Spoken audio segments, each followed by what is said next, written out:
you know, the approach to learning these days does not have to follow this antiquated medieval regime of going to classes. So for people that are entrepreneurial, starting a business, too many times they have an idea about something. They get very, very excited about a sort of perspective, and they want to go do it.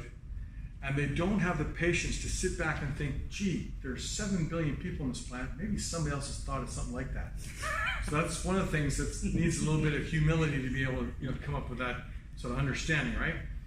So one of the reasons why it's important to understand the things you can control and things you can't control is because you want to write that stuff out so that you don't go ahead with your business and make what we call an unrecoverable mistake. Because unless you have parents that are infinitely wealthy that you can go to afterwards to pay back for all the money you borrow from all your friends and enemies, etc., it's going to be very, very painful. So we divide this into things you can control and things you can't control. We call it the 4 Ps: product, price, promotion, place, and the 6 environments. Now I'll start with the environments because most people have heard of the 4 Ps before. And we'll break it down into sub-component parts. An acronym that's used a lot in many MBA schools and undergrad schools is PEST. And it's used to mean political environment, economic environment, social, cultural environment, and technology. So political environment means laws, rules, regulations. And it sounds kind of boring, but if you have a business and you don't adhere to sort of regulations about importing or labeling or how you pay your employees properly or languages or so on, that can be fatal to the running of your business. Economic environment. Very significant because that's how you plan your pricing. So these things here, these 6 environments influence how you do your 4 Ps. So whether you decide to sell your watch for $40 or $70 is not based on your supply chain management, it's based on what the people are actually able to pay. That's your economic environment, okay? Social cultural environment.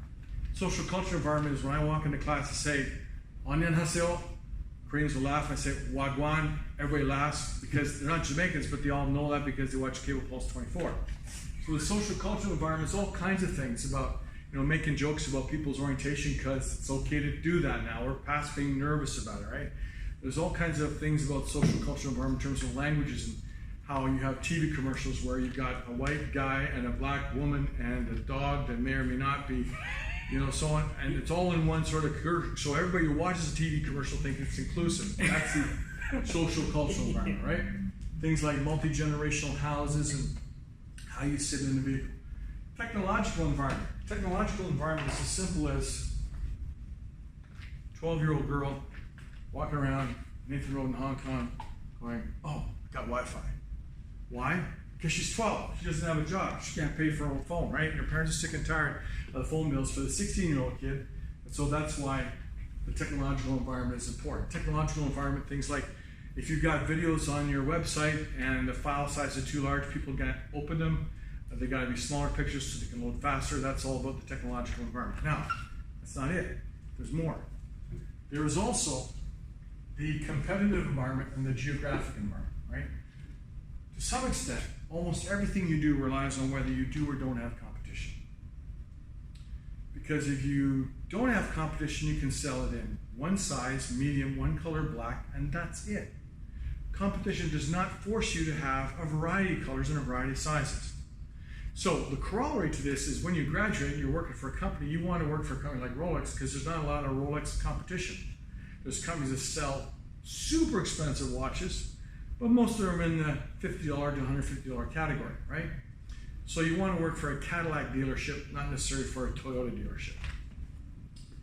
So the competitive environment, I'll talk about that more in detail because there's direct competition and indirect competition.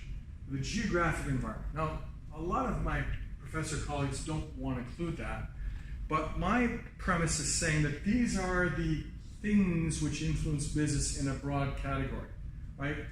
Laws, rules, regulations, politics, okay? There's no doubt, you cannot deny that geography influences business. And more as we go from a rural concentration to urban concentration. And all major cities around the world are close to waterways so that you get weather extremes that affect a large number of people. Weather and geography is things like sunset, sunrise. You know why are insurance rates higher in Canada? Because people drive in the dark at 5 o'clock, 6 o'clock in the wintertime when it's icy, right? So the geographic environment affects a lot of things. Everything from the number of degree days of sunshine so that you can grow food. And So how animals mature faster and all kinds of things like that. So those are your 6 E's that influence the 4 P's. So the first